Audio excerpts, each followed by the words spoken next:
పెద్ద మనిషి press meet పెట్టి చెప్తా ఉన్నాడు అచ్చెన్నాయుడు గారు. డ్యూ రెస్పెక్ట్ ఆర్ అచ్చెన్నాయుడు గారు. ఎక్కడో టిఫిన్ చేస్తూ గట్టి చట్నీ వేయలేదని ముందు గట్టి చట్నీ అయ్యా. ఆ పక్కన అతను సార్ పార్టీలో నేను చాలా నష్టపోయాను అని అంటే పార్టీ లేదు బొక్క లేదు నేను కూడా నష్టపోయాను అనలేదా? మీరా ఈరోజు జగన్మోహన్ రెడ్డి గారిని అతను మూర్ఖుడని, అతను సైకోవాడని, అతను ఎవరి మాట వినడని, అతను పరిపాలన చేత కాదని? Come on, show one mistake in Jaganmohan Reddy garu regime. ప్రజలకి ఏం చెప్పాడో అది 99% చేస్తూ వెళ్ళాడు. ఈవెన్ భారతదేశంలో ఉన్నటువంటి రాజకీయ పార్టీల ప్రణాళికలు మొత్తం తీసుకురండి, మేనిఫెస్టోలు తీసుకురండి, ఇన్క్లూడింగ్ కమ్యూనిస్ట్ పార్టీస్ పరిపాలించినటువంటి ఆ సమయంలో ఎక్కడైనా ఉందా? చెప్పండి మీరు. ఈ అంశంలో జగన్మోహన్ రెడ్డి గారు తప్పు చేశాడని, పరిపాలన చేతకాలేదని ఒకసారి చెప్పండి. అరే జగన్మోహన్ రెడ్డి గారు గొడ్డల పార్టీ అట. నిన్న ఆయన తట్టుకోలేక ఎందుకు చెప్తున్నారు ఈ విధంగాని? 2009లో నాన్నను కోల్పోతే, అంతకన్నా ముందు తాతను కోల్పోతే, అప్పుడు ముఖ్యమంత్రిగా ఉన్నటువంటి రాజశేఖర రెడ్డి గారు రాజారెడ్డి గారిని, రాజశేఖర రెడ్డి గారి నాన్నని చంపేస్తే ముఖ్యమంత్రిగా వాళ్ళ పాపన వాళ్ళ పోతారు, వదిలేయండి అన్నాడు. Most secular leader in the state or country. He has been opened his heart, expanded his heart. That is Rajasekhara Reddy గారు.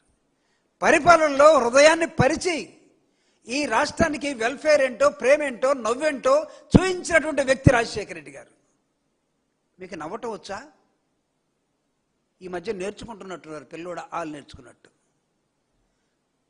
Now near about 78 years or 76 years, senior most politician trying to laughing now. ఇప్పుడు నవ్వుతున్నారు. కోపం అనే నరం తెగిపోయింది అని చెప్పాడు రాజశేఖర రెడ్డి గారు. మాది శత్రు వైరుధ్యం కాదు, మిత్ర వైరుధ్యం మాత్రమే పరిపాలన చెప్పాడు రాజకీయాలంటే. రాజశేఖర రెడ్డి గారిని దూషిస్తూ పోయారు.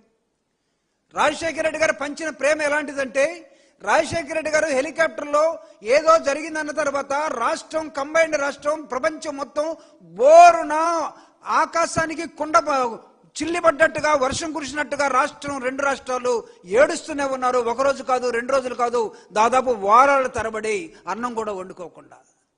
అది రాజశేఖర రెడ్డి గారి love and affection towards the state and his administration.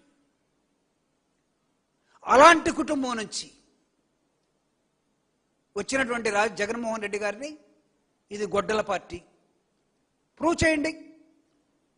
Yes, Rajasekhara Reddy గారు మరణానంతరం ప్రజల్లోకి వెళితే ఆయన కోసం చనిపోయినటువంటి 700 మంది కుటుంబాల దగ్గరికి నేను వస్తానని నల్ల కాలువలో జగన్మోహన్ రెడ్డి గారు ఆ రోజు ప్రకటించే మాట మీద నిలబడి, కాంగ్రెస్ పార్టీ వద్దన్నా సరే కాంగ్రెస్ పార్టీని వ్యతిరేకించి ముందుకెళ్ళినటువంటి, ఒంటరిగా వెళ్ళినటువంటి ఒక వ్యక్తి. మాట తప్పలేదే. రాజశేఖర రెడ్డి గారు ఎలా చనిపోయారు ఈరోజు మాట్లాడారు జగన్మోహన్ రెడ్డి గారు. మా నాన్న 2 రోజుల ముందు, 3 రోజుల ముందు ఆయన మీద చంద్రబాబు నాయుడు గారు నువ్వు రేపు అసెంబ్లీకి ఎలా వస్తావో చూస్తానన్నాయి అని అంటే ఇది జరిగింది. మా తాతని చంపేస్తే, షెల్టర్ మీరిస్తే మేము ఎవరిని ముట్టుకోలేదు, వాళ్ళందరూ క్షేమంగానే ఉన్నారు. మా నాన్న చెప్పాడు, కోపం అనే నరం తెంచేసుకొని అధికారంలో ఉన్న జగన్మోహన్ రెడ్డి గారు ఎవరినైనా ఇబ్బంది పెట్టాడా? చెప్పండి, ఒకచోట చెప్పండి. మీరు ఎలా జగన్మోహన్ రెడ్డి గారు చెడ్డవాడని చెప్తారు? మీరు ఎలా జగన్మోహన్ రెడ్డి గారు దుర్మార్గుడని చెప్తారు? అంటే ప్రజలకు ఇచ్చినటువంటి మేనిఫెస్టోని, ప్రజలకి ఎన్నికల్లో గెలిచిన తర్వాత ప్రజల కోసం పనిచేయటం తప్పైపోయిందా? ఏ రోజు కూడా పెత్తనం చేస్తున్న ముఖ్యమంత్రిలాగా కనపడలేదే.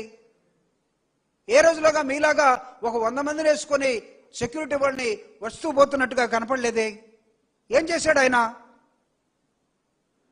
జగన్మోహన్ రెడ్డి గారు ఈ విధంగా ఒక చిన్న పిల్లవాళ్ళలాగా చేతులు కట్టుకొని ప్రజలకు ఇచ్చినటువంటి అనేకమైన వెల్ఫేర్ యాక్టివిటీస్ మీద తన ఒక క్యాలెండర్ పెట్టుకుని బటన్ నొక్కుతూ డైరెక్ట్గా మధ్య వ్యక్తి అనేవాడు లేకుండా, దళారు అనేవాడు లేకుండా అడ్మినిస్ట్రేషన్లో welfare activity should reach the beneficiary అని చేసినటువంటి ఒకే ఒక వ్యక్తి. ఆయన పట్టుకొని మీరు దుర్మార్గుడు, మోసగాడు అంటారా? పోతే అంటే అన్నారు మీరు. మీరు అధికారంలో ఉన్నప్పుడే కదా వివేకానంద రెడ్డి గారు చనిపోయింది. అప్పుడు జగన్మోహన్ రెడ్డి గారు అధికారంలో లేరు కదా, తేల్చారా? ఈరోజు మీరే ఉన్నారు కదా. జగన్మోహన్ రెడ్డి గారిని ఆ హత్యతోటి జగన్మోహన్ రెడ్డి గారికి సంబంధం ఉందని మీరు చేయాలని అనేకమైన కుట్రలు పనితే ఈ కుట్రలు ఎక్కడైనా సాగాయా? Including supreme court, including CBI. Jaganmohan Reddy garu clean chit ఇచ్చారు, అయినా మీరు ఆగుతున్నారా? అరే సుప్రీంకోర్టు అన్న లెక్కలేదు, సిబిఐ అన్న లెక్కలేదు, వ్యవస్థలన్న లెక్కలేదు, ఇతర రాజకీయ పార్టీలన్న లెక్కలేదు. మీరు మాట్లాడిందే మిగతా వాళ్ళు ఎల్లో మీడియా బాకాల్లాగా ఊగితే ఇది ప్రజలందరూ కూడా నమ్మి జగన్మోహన్ రెడ్డి గారిని ఆయన అబద్ధాలు కోరు. ఎస్, నేను అడుగుతా ఉన్నా, ఈరోజు అచ్చెన్నాయుడు గారిని అడుగుతా ఉన్నాను. మీరు ఇందాక ప్రెస్ మీట్ పెట్టారు కదా, జగన్మోహన్ రెడ్డి గారు అబద్ధాలు కోరన్నాడు, ఎక్కడ చెప్పండి ఒక మాట. ఏ వెల్ఫేర్ యాక్టివిటీ, అడ్మినిస్ట్రేషన్లో, రాజకీయంలో ఎక్కడైనా జగన్మోహన్ రెడ్డి గారు చెప్పింది చేయకుండా వెళ్ళాడా? ఈరోజు ప్రజలేమనుకుంటారు తెలుసా? జగన్ చెప్తే వాళ్ళ నాన్నలాగా చేస్తాడు, దట్ ఈజ్ జగన్. అంతేగాని ఎవరు పోయినా చూద్దాంలే పొండని మిగతా వాళ్ళగా అనే రకం కాదు. ఈజ్ ఎ డెసిషన్ మేకర్, ఉన్నది ఉన్నట్టుగా మాట్లాడతాడు. మీరేమన్నారు మొన్నటిదాకా? ఆయన సైకో అన్నారు. ఎక్కడన్నా ప్రూవ్ చేశారా మీరు? ఆ సైకాలజిస్ట్ ఎవడైనా ఉంటే ఒక ట్యాబ్లెట్ జగన్మోహన్ రెడ్డి గారికి ఇదిగో ఈ ట్యాబ్లెట్ వాడుతున్నారు చూపించండి. మీరు మమ్మల్ని చెప్పమంటారా? మీరు 100 సంవత్సరాలు లేకపోతే ఇంకో 200 సంవత్సరాలు మీరందరూ కూడా ఉండాలని కోరుకునే వాళ్ళు మీరు ఏమేమి ట్యాబ్లెట్లు వాడుతున్నారో మమ్మల్ని చెప్పమంటారా?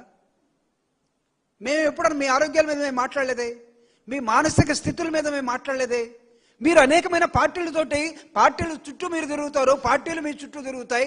అనేకమైన అబద్ధాల్లో ఈ ఎలక్షన్కి ఒక పార్టీ, ఆ ఎలక్షన్కి ఒక పార్టీ, ఇన్నిసార్లు మీరు ఓసర వెళ్ళలాగా మారుస్తూ పోతారు. ఎప్పుడు కూడా జగన్మోహన్ రెడ్డి గారు అలా చేయలేదే. He's alone, single. What are you talking? ఎలా మీరు జగన్మోహన్ రెడ్డి గారిని అబద్ధాలు కోరని, మాట మీద నిలబడ్డని, జగన్మోహన్ రెడ్డి గారు దుర్మార్గుడని ఈరోజు రాష్ట్రం అంతా అడుగుతూ ఉన్నది.